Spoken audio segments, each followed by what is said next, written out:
sa ECQ at ito ay naging GCQ. At napansin ko dahil nga kahapon ay bumili kami ng gamot, ay marami ng sasakyan at marami na rin mga tao ang bumalik na sa kanya-kanyang hanap buhay at trabaho. At katulad ng ating inaasahan, ang bahay ay nasisimulang maiwanan na naman, no, sa kapanahonang ito. So yan po ang pag-uusapan natin ngayong umaga. At ako'y naniniwala ang ating pag-uusapang ito ay minsan ay hindi natin nabibigyan ng pagpapahalaga. Subalit ito'y mahalaga sa ating buhay. Sapagkat ang may gawa nito ay ang ating mismong Panginoon. Hanggang sa ngayon, siya ang gumagawa nito sa bawat kanya-kanyang pamamahay natin.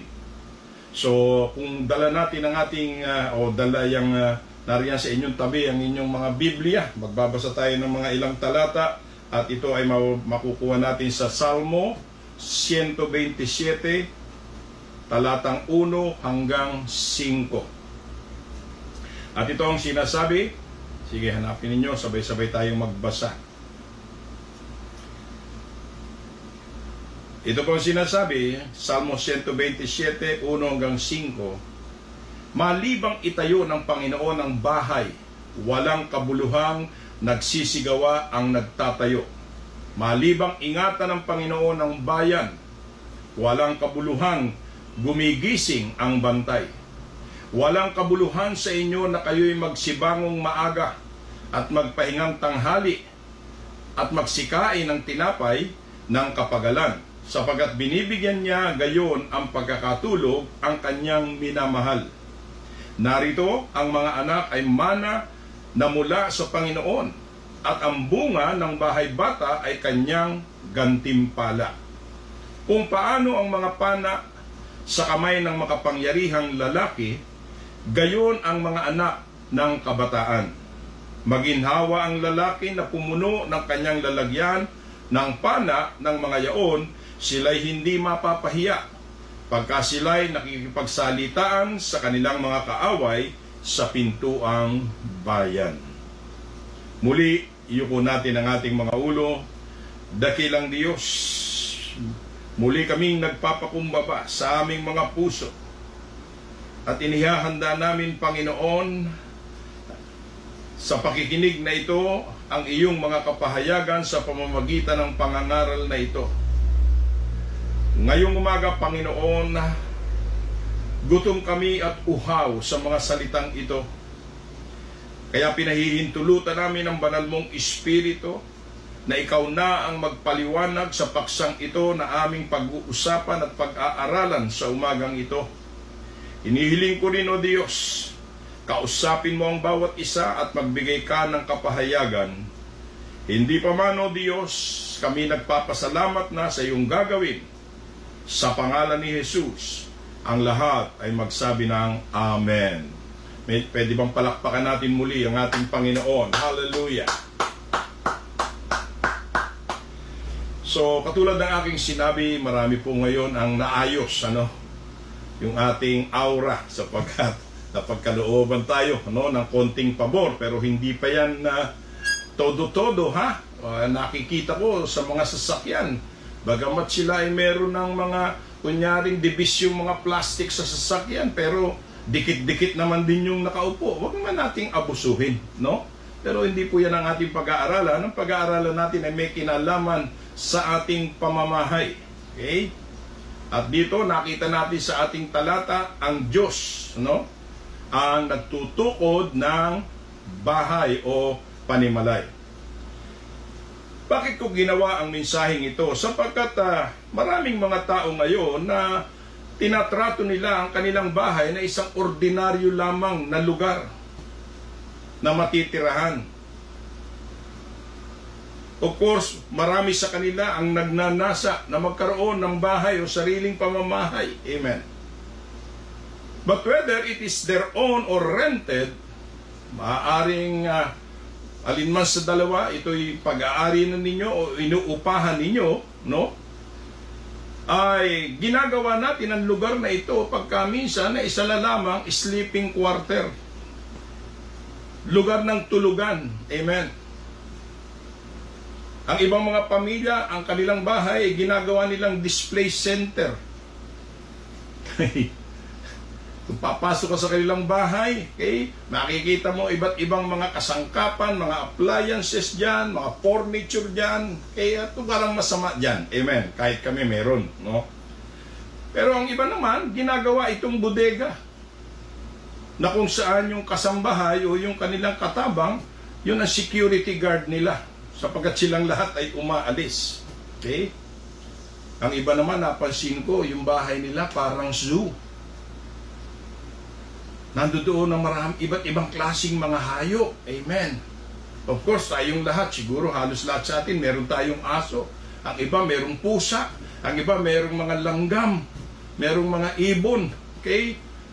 At yung mga ibang mga kakilala kong Chinese, meron pa nga silang alagang snakes. No?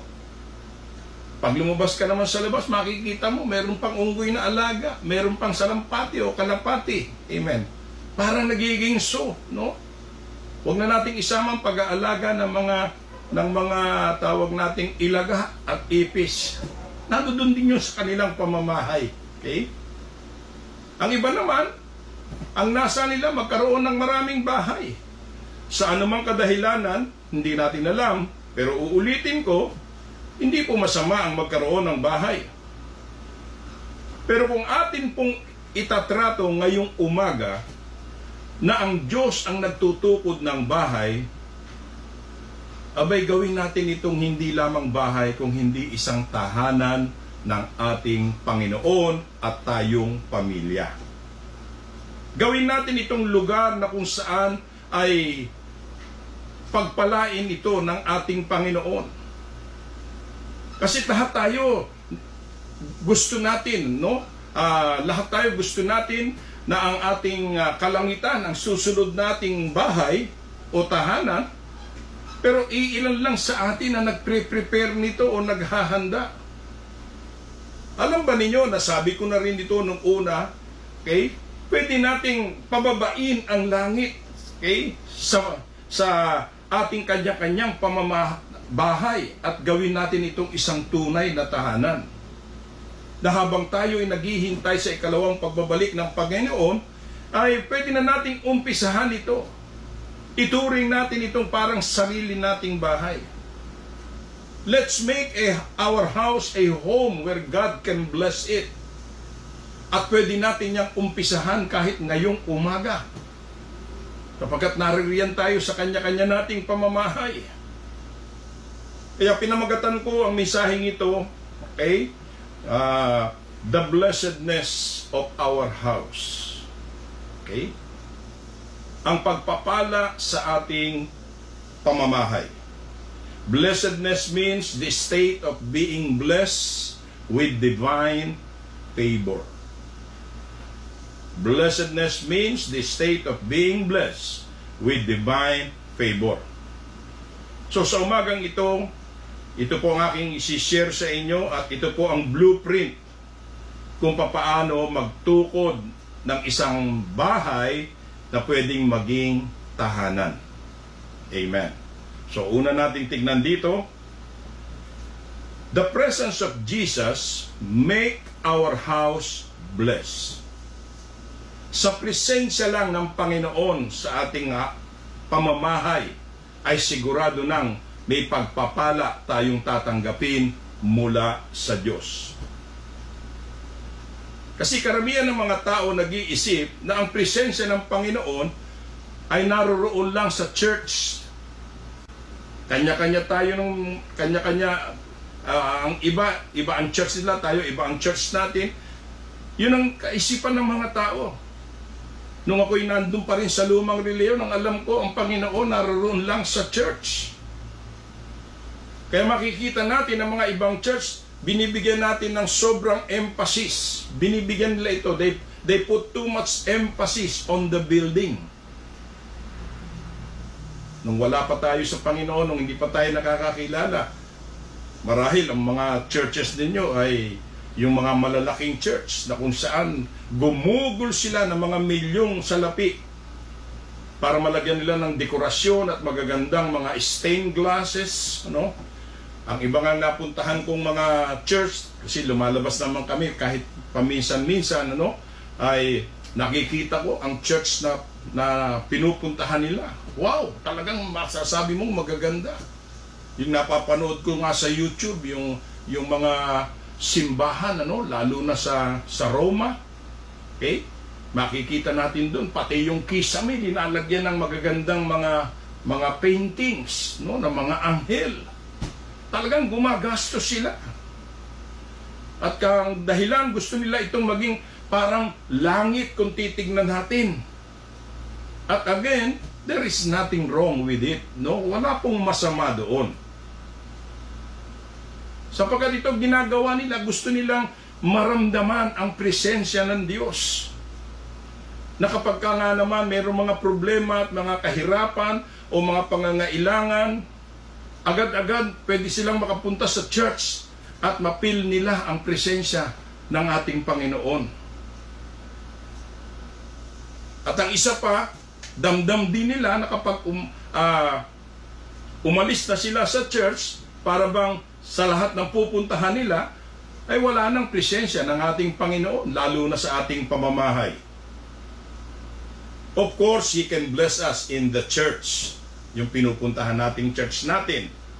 Pero wag nating kalilimutan, lalong malaki ang pagpapala sa sarili nating pamamahay kung mauunawaan natin na yung presensya pa lang ng Panginoon sa loob ng pamamahay natin, garantiya na ito para ang bahay natin, ang tahanan natin ay pagpalain ng ating Panginoon.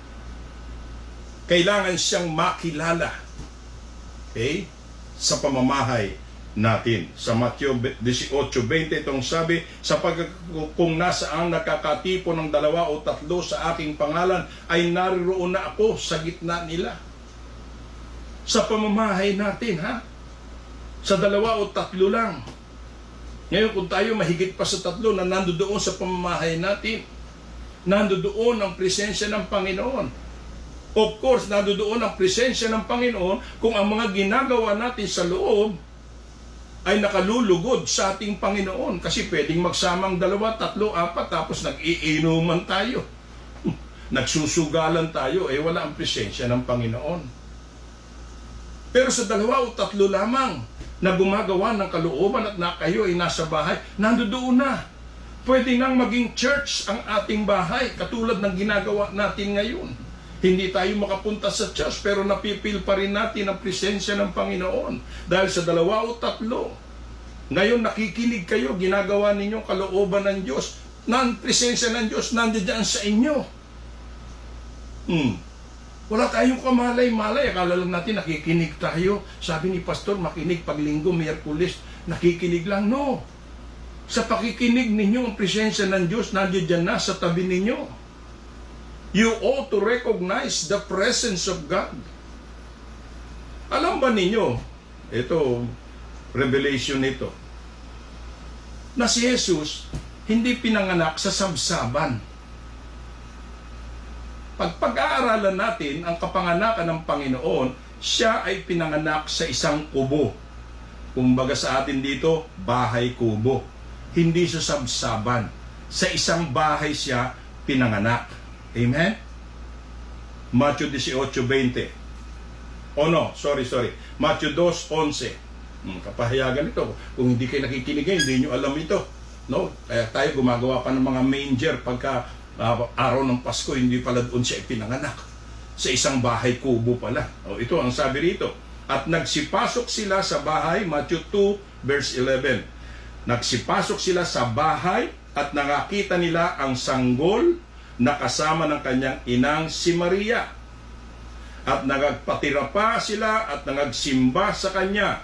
At pagkabukas nila ng kanilang mga kayamanan ay inihandog nila sa kanya ang mga alay na ginto, kamangyan at mira. Ito yung 3 wise men, na pumunta ron sa bahay. So, kaya nga, ang ating bahay ay pwedeng pagpalain ng ating Panginoon.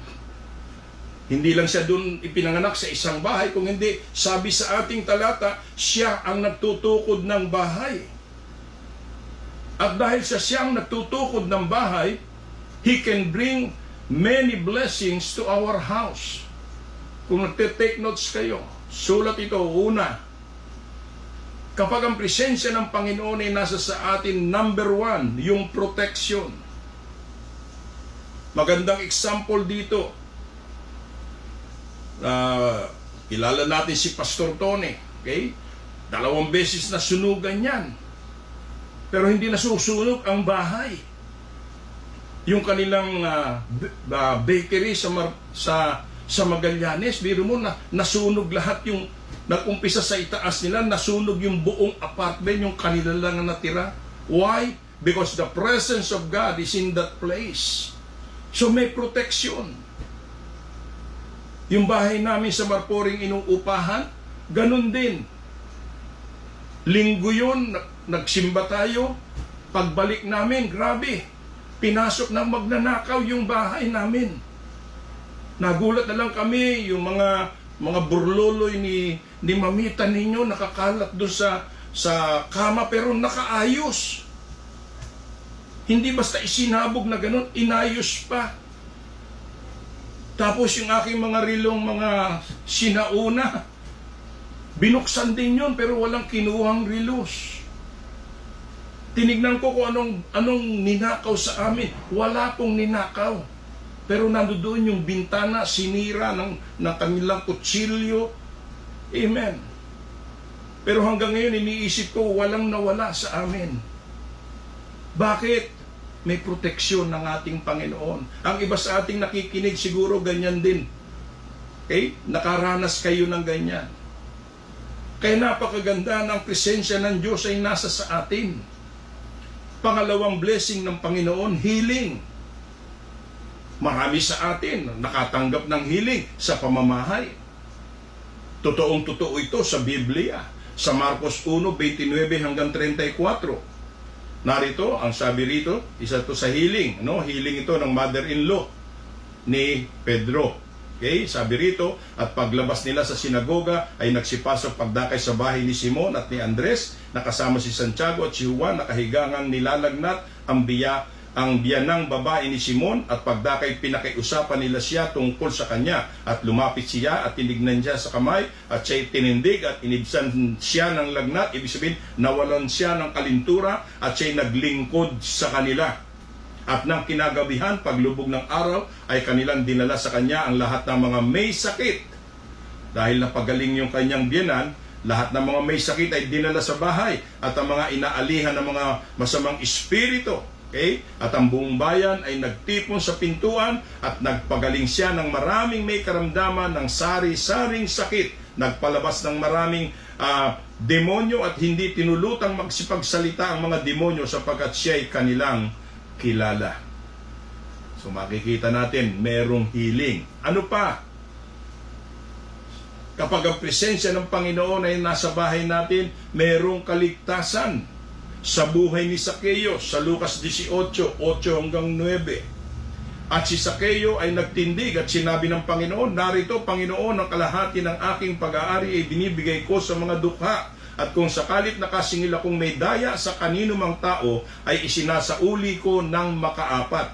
At sinabi sa kanya ni Jesus, ito yung salvation, dumating sa bahay na ito ngayon ang pagkaligtas, sapagkat siya'y anak din naman ni Abraham. So, protection, healing, salvation. What else? Fellowship. Pupunta siya sa bahay natin, may fellowship. Amen. Nangyayari ngayon yan sa ating kanya-kanyang pamamahay. Diba? Nagkakaroon ng fellowship. Pero ito'y sa bahay naman ni Lazarus. Sa John chapter 12, verse 1 and 3. 6 na araw na bago magpasko ay nagparoon si Jesus sa Betanya, na kinaroroonan ni Lazaro, na ibinangon ni Jesus mula sa mga patay.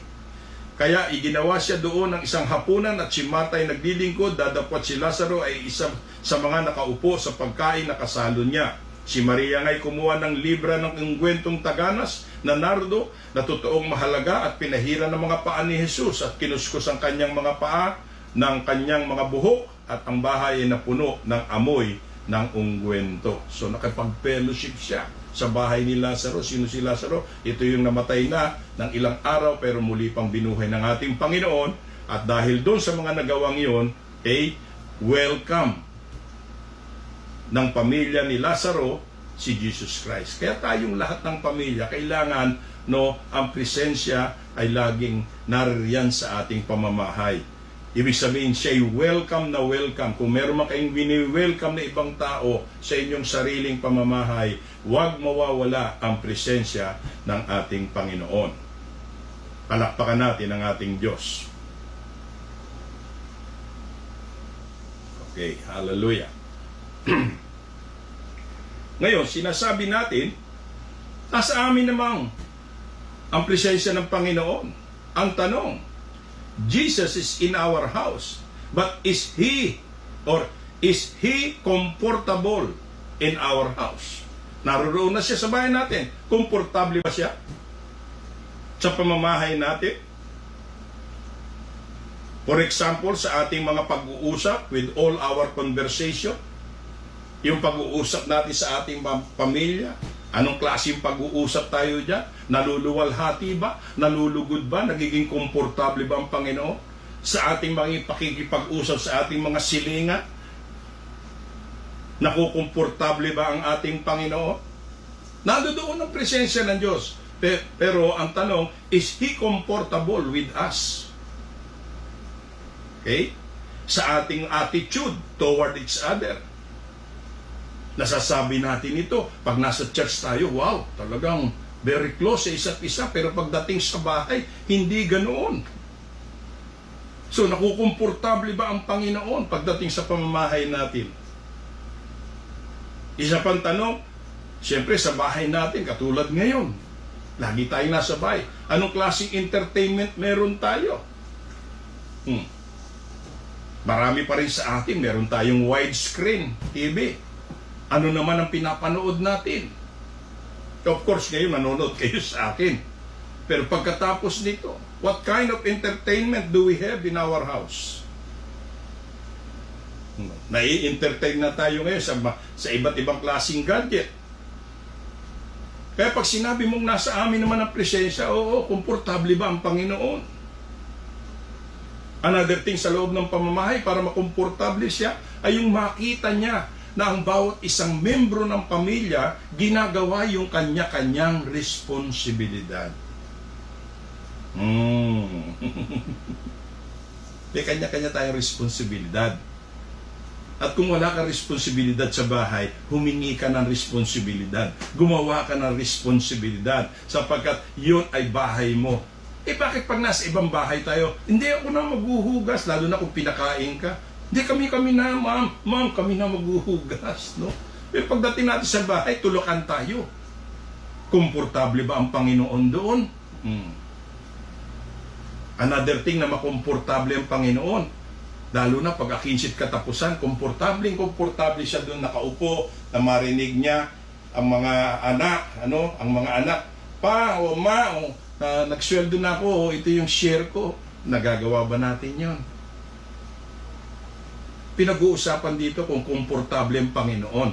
Dahil sabi mo nga, ang presensya ng Diyos ay naririyan. So, yung mga bagay na yon, observation lang yon, pero kailangan ganun ang bahay natin. Why? Sapagkat ang Diyos ang nagtutukod nito. Totoo, pinagawa natin ito sa mga dalubhasang ihinyero, mga karpintero, pero ang talagang nagtutukod nito para ito ay maging tahanan, hindi bahay, tahanan. Pahintulutan natin yung magandang relasyon natin sa isa't isa at higit sa lahat, ang presensya ni Jesus Christ ay naroroon. If we want Jesus to bless our house, then let's treat Him as our unseen Lord and King. At kapag nagagawa natin yun, yung sinasabi nilang, saan ang bahay mo? Ay pwede mo sabihin, hindi bahay, tahanan. Pwede natin maging tahanan ang isang bahay na ginawa natin at naging tahanan dahil ang tunay na gumagawa nito ay ang ating Panginoon. So, yun ang una. Pangalawa, para ang Diyos patuloy ang pagpapala sa atin, okay, hindi mawawala sa atin yung pagsamba. yung pinakamataas na pagsamba. Bakit? Kaya tayo nilalang ng Diyos. Ang pinakamataas na panawagan sa atin ay sambahin ang ating Panginoon. Kapag sa loob ng pamamahay, laging may pagsamba ang ating Panginoon, tandaan po natin ito. Ang pagpapala ay naririyan. Kung oobserbahan nyo yan, kapag ang lahat ng membro ng pamilya, ama at ina at lahat ng mga anak, ay sumasamba sa Kanya, sigurado yan, pagpapalain niya ng ating Panginoon. John 4:24 ang sabi, ang Diyos ay Espiritu at ang mga sa Kanya ay nagsisisamba ay kinakailangang magsisamba sa Espiritu at sa katotohanan. Ito ang isang numero 1 na napapabayaan ng mga pamilya. Hindi lahat, pero halos napapabayaan. Sad to say, even Christian families, nabibigong magawa ito. At kung meron mang ilan, napakakaunti lang. Ang iba, business as usual. No, kailangan pairalin natin sa loob ng pamamahay ang pagsamba. At ang pagsambang sinasabi dito, okay, hindi yung laging pagdating natin sa bahay, nandoon na tayo, oh Lord, oh Jesus, oh God, hallelujah. Hindi naman. Kasi lahat ng ginagawa natin galing sa Diyos, at kung yun ay ginagawa natin talaga, katulad kanina doon sa unang bahagi, meron tayong responsibilidad, yun ay uri na ng pagsamba sa Panginoon. Aside doon sa ginagawa natin ngayon, itong pakikinig ninyo at itong pangangaral ko, this is an act of worship, sapagkat ang ginagawa natin ay yung ipinagagawa ng Diyos sa atin. Kaya huwag natin kalilimutan yung ating mga responsibilidad bilang mga Kristiyano, bilang mga anak ng Diyos, na sa loob ng pamamahay, okay, ay pwede nating sambahin ng Panginoon. Okay, maraming hindi nakakaalam na ang ating pamamahay is also not only a house or a home, but it is a house of worship. Bakit kailangan ito? Sapagkat ang pagsamba, okay, worship lifts the heart to praise God, for He is and all He is done. Ang worship natin ay kailangan nandoon para saan? Sa Kanyang ginawa at gagawin pa sa ating buhay. Ang tanong, how long since you thank God for salvation in your house?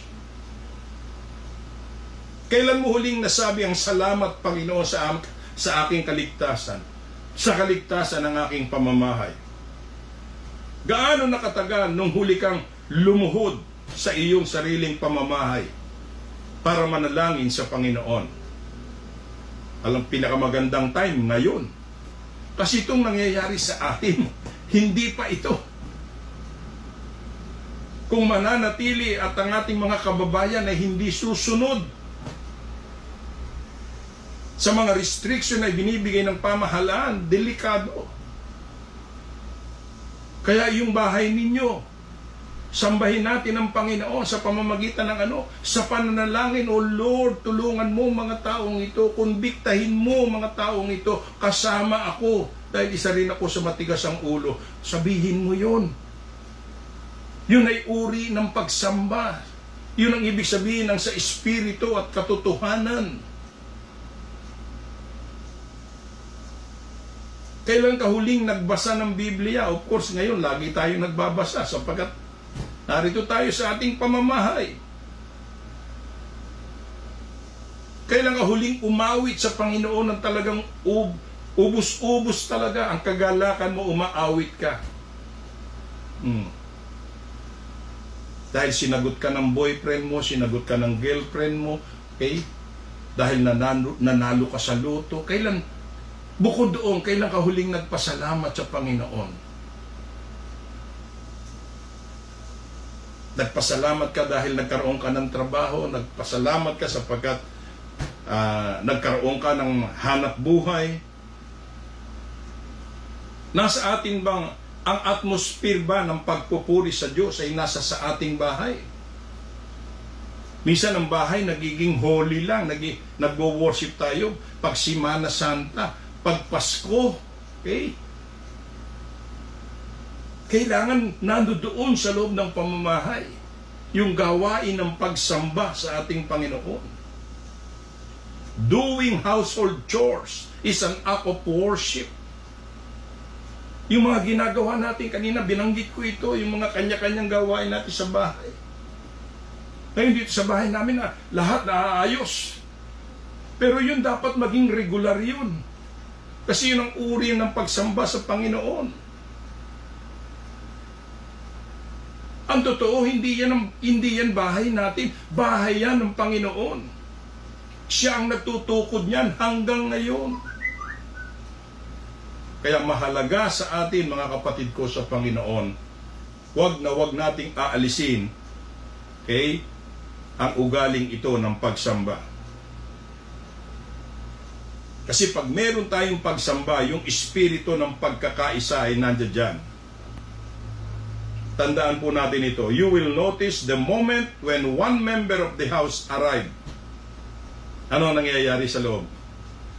Pag dumating siya, di ba? Maghahanap kagad siya kung sinong taong nandoon. Kung nandoon yung mama niya, ma, nasaan si papa? Nasaan si ate? Nasaan si kuya? Maghahanap sila. Di ba? Yung mga espiritong yun ay kailangang manatili sa atin. Kaya pag tayo sumasamba, yung spirit of oneness, hindi kanya-kanya. Pag ikaw ay sumasamba, talagang iba ang dating sa loob ng pamamahay. Okay? Tayong lahat mayroong kapasidad na gawin yan. Huwag natin gawin ang bahay natin na tapunan ng basura.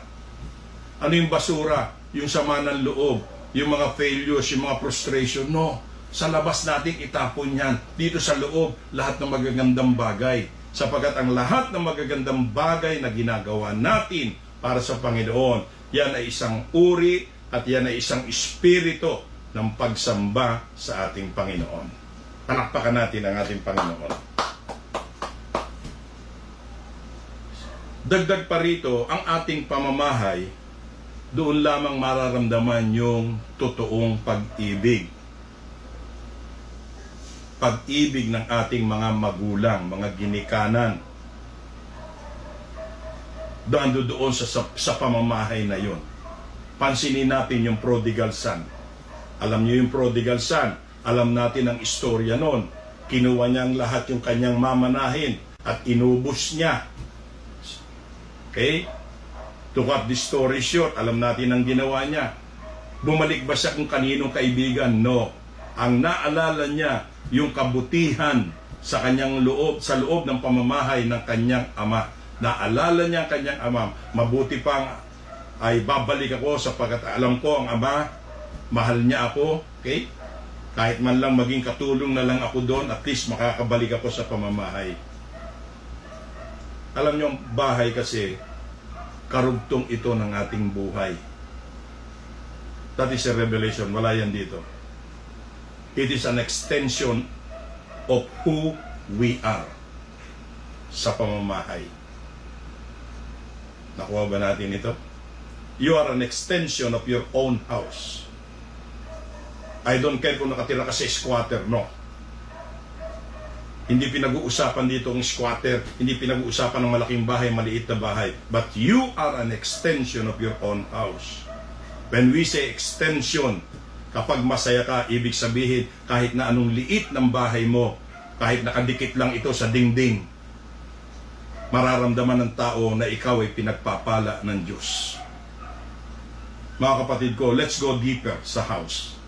Kasi ang house, nagiging lodging house na lang natin eh. But there are so many things na nangyayari sa bahay na hindi nangyayari sa labas. Pansinin niyo, di ba? Sa ayaw nyo, sa gusto, kahit tatlong araw na kayo sa labas, nasa barkadahan tayo, nung wala pa tayo sa Panginoon, inuumaga tayo sa mga sugalan, sa mga madyungan, sa mga sabungan. Pero nung ginagawa natin, after that, umuwi ka pa rin ng bahay. Sapagkat ikaw at tayong lahat, extension tayo ng ating bahay. Nakuha po ba natin yan? Okay? Ibig sabihin, kung sino ka ngayon, yan ang pamamahay mo. Kaya ang Diyos dapat ang nagtutukod ng ating bahay. Lalo na, okay?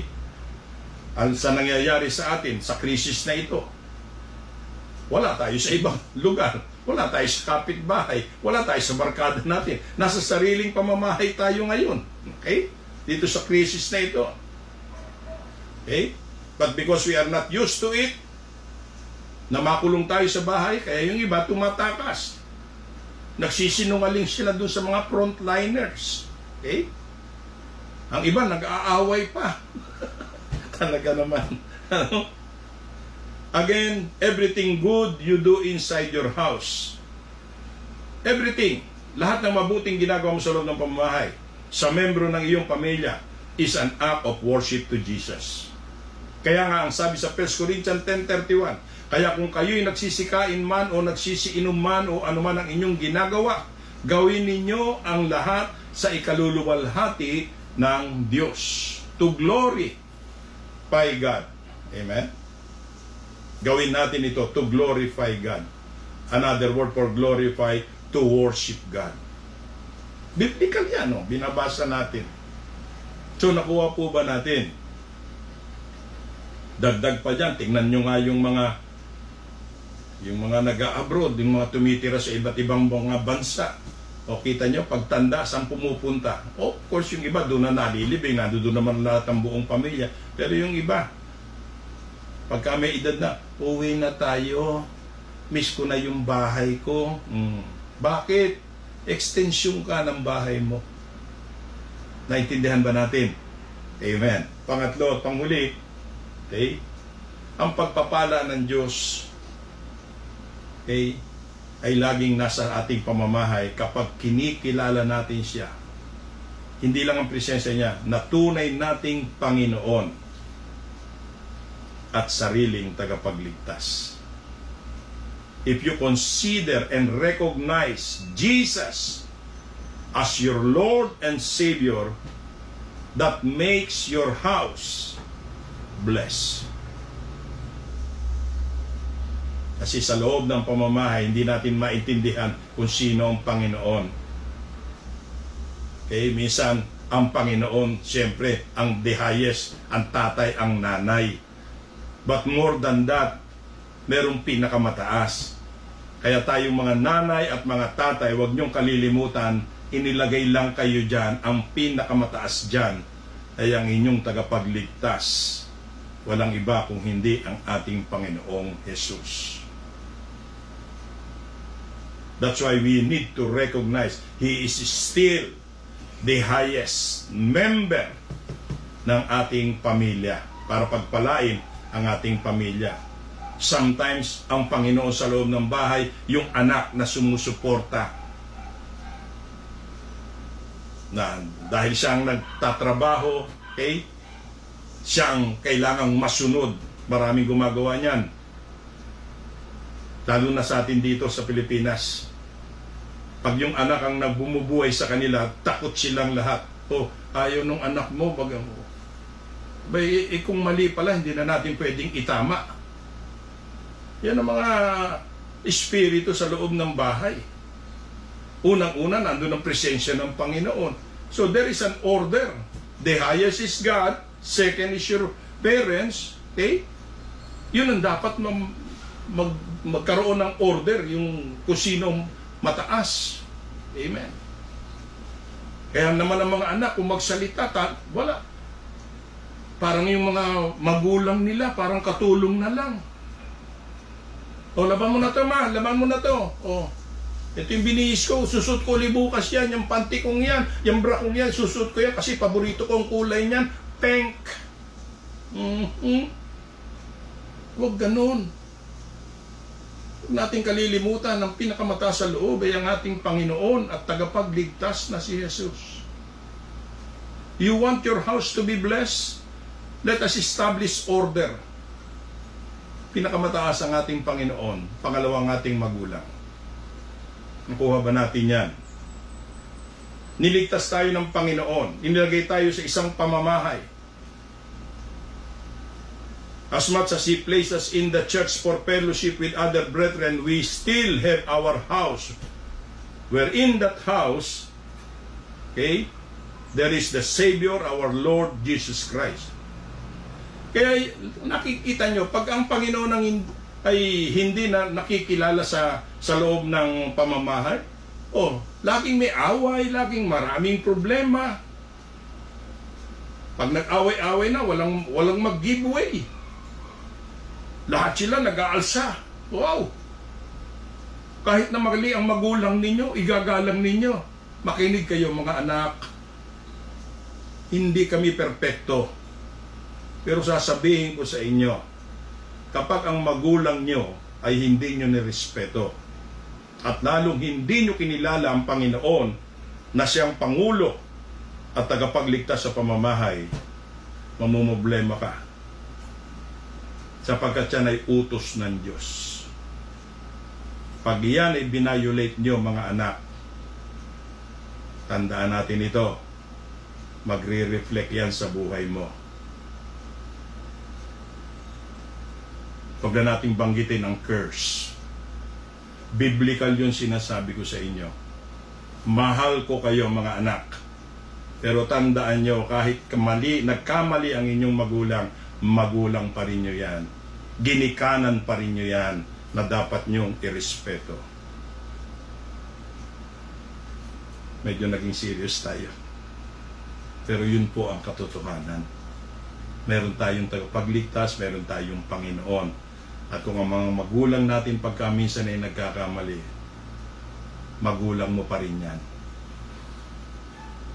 Okay? If you have nothing to say sa pagkakamali ng magulang, ito ang advice ko. Sulat nyo, sulat.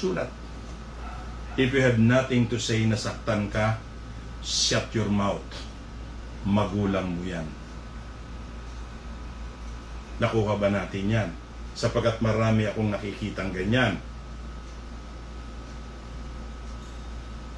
Kaya nga pagka minsan doon pa sa araw ng patay, doon ko pa malalaman yan. Pastor, kausapin mo si ano, kasi hindi na sila kumikibo sa akin. O kausapin mo si, tignan ninyo, anong nangyari na sa pamamahay natin. Malapit na akong matapos, pagtiisan nyo na ito, no? Para masabi natin lahat yung problema sa bahay. Kasi nga, pag hindi natin nabantayan to, lahat tayo gusto natin tayong Panginoon, tayong tagapagligtas. Hindi lang yan sa mga sa church people. Ang isa barkada ko, totoo yan. Of course, sometimes it's the fault of the parents. But sometimes, ang mga parents naman tinotolerate yung kanilang mga anak. Lalo na yung mga bata, ito lagi kong nasasabi ito sa church. Ang mga bata, pag nagkakamali ba, hindi na natin mahawakan. Tayong pinapalo, tayong kinakalmot. Ano ba yan? Mga ginikanan, gising. Gising. Hindi po ganyan ang pagpapalaki, hindi yan ang kaayusan sa loob ng bahay. Pag ang mga bata, may konting hapak na ganyan para malaman nila, mali sila. Hindi yung sasabihin nyo, wag magalit si Lord, laka, andyan si God, hindi, kailangan maramdaman nila, konti lang naman. Yan ay order ng Panginoon. Ang Diyos ang nagtutukod ng bahay, so dapat may order tayo sa bahay.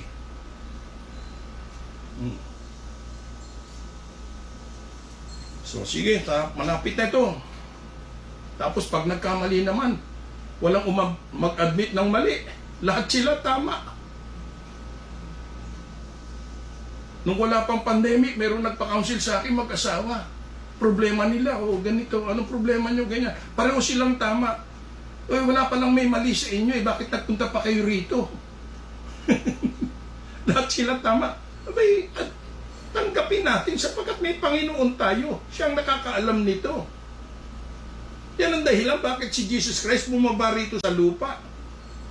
Nagkatawang tao para maramdaman natin yung pagiging tao. Para maipadama sa atin. Kung siya man ay nag-aantos, kung tayo ay nag-aantos, nagsasuffer tayo, ganun din ang Panginoon. Kung tayo nagdadalamhati rito, ganun din ang Panginoon. Kung tayo nalulungkot, ganun din ang Panginoon. In other words, kapag ang Panginoon mo, i-recognize ko siyang Panginoon, sariling tagapagligtas.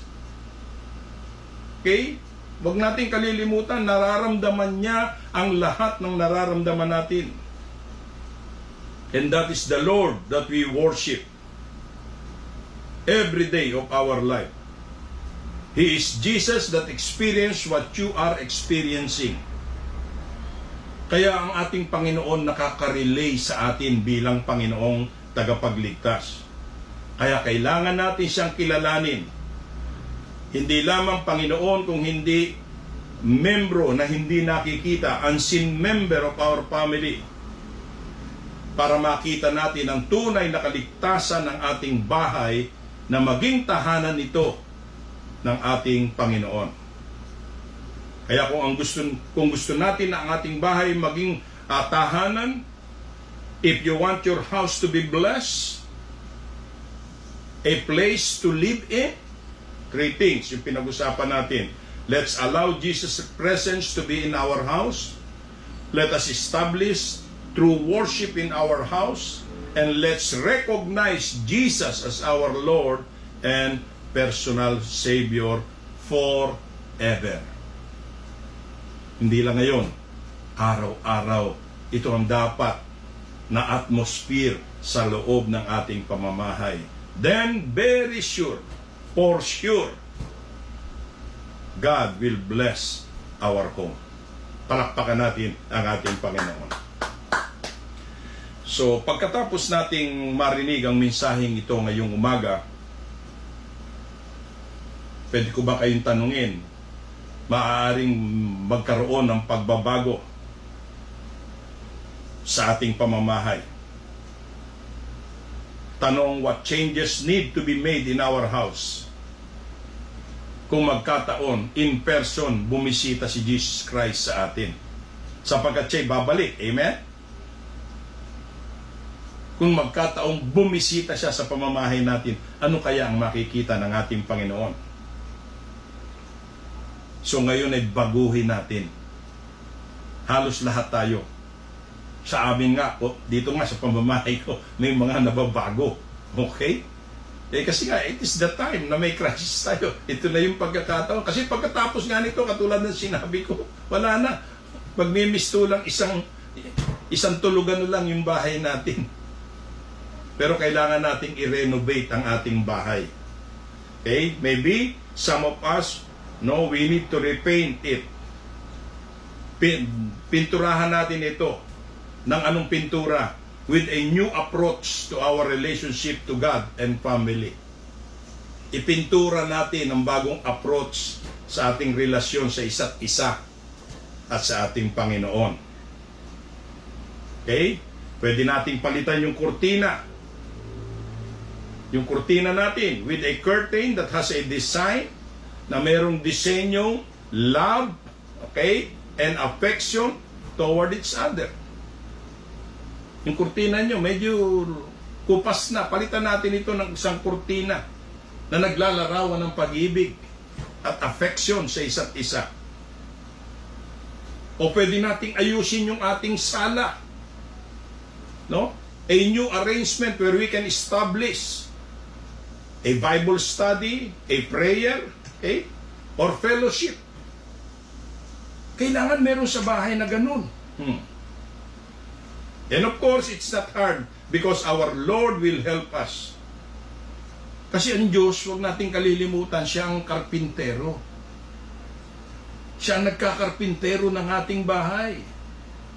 Kaya sinabi sa ating teksto, your labor is in vain kung wala ang Diyos na nagtutukod nito. Nakuha ba natin? Hebrews 10:11-10, sapagkat inaasahan niya ang bayang may mga kinasasaligan na ang nagtayo at gumawa ay ang Diyos. Kaya kung magagawa natin to, mga kapatid ko sa Panginoon, papasok yung ating title ng mensahe natin, The Blessedness, okay, of God in our house. Hindi po mahirap ito. in-expose ko lamang yung mga kakulangan natin. At ako, kasama ako dyan. Marami rin akong pagkukulang sa bahay. Kaya nga tayong lahat, huwag niyong isipin na nagmamandar ako sa inyo, nagkukondina ako sa inyo. No. Maging ang pamamahay namin kailangan ng renovation. Okay? At yung mga sinabi kong mga changes ay pwede nating gawin. Amen po ba? So, yan po ang aking mensahe ngayon. And I hope marami tayong natutunan, pinagpala tayo, sapagkat katulad ng sinabi ko, hindi ko sariling ano ito. Okay? Kaya nga, versikulo por versikulo sinasabi natin na itong lahat ng ito ay galing sa salita ng ating Panginoon. So, minsan pa, pasalamatan natin ang ating Panginoon, palakpakan natin siya. Amen. Hallelujah. Hallelujah. Sige, magsiyuko tayo ng ating mga ulo. Tapusin natin to sa isang pananalangin. So, manalangin tayong muli. Sundin ninyo ang dasaling ito. Sabihin natin, O dakilang Diyos Ama, muli kaming nagpapasalamat sa lahat ng salita mo na ipinagkakaloob sa amin. Sa umagang ito, muli mong binigyan ng kahalagahan ang aming pamamahay na maging tahanan na lingid sa aming kaalaman ay ikaw ang nagtutukod nito. Muli, Panginoon, kami ay humihingi ng kapatawaran sa lahat ng aming pagkukulang sa iyo at sa bawat isa sa amin. Simula sa araw na ito, sa biyaya mo ay sisikapin namin at ipinapangako na ang presensya mo ay mananatili sa aming tahanan. Ikaw ay sasambahin sa araw-araw at kikilalanin ka namin bilang aming Panginoon at sariling tagapagligtas. Nangangako rin kami, Panginoon, na ang pag-ibig at pag-uunawaan ay umiral sa aming tahanan. Bigyan mo kami ng kalakasan na maisagawa namin ang lahat ng ito at pagpawalain mo po at proteksyonan ang aming tahanan. Ito ang aming samot dalangin sa pangalan ng iyong anak na si Jesus. Ang lahat ay magsabi ng Amen. Amen. Palakpakan natin muli ang ating Panginoon. Hallelujah. Okay, the blessedness of our house. So, tulad ng aking sinabi kanina, no, ang marami sa atin ay nabibigyan ngayon ng pagkakataong makalabas.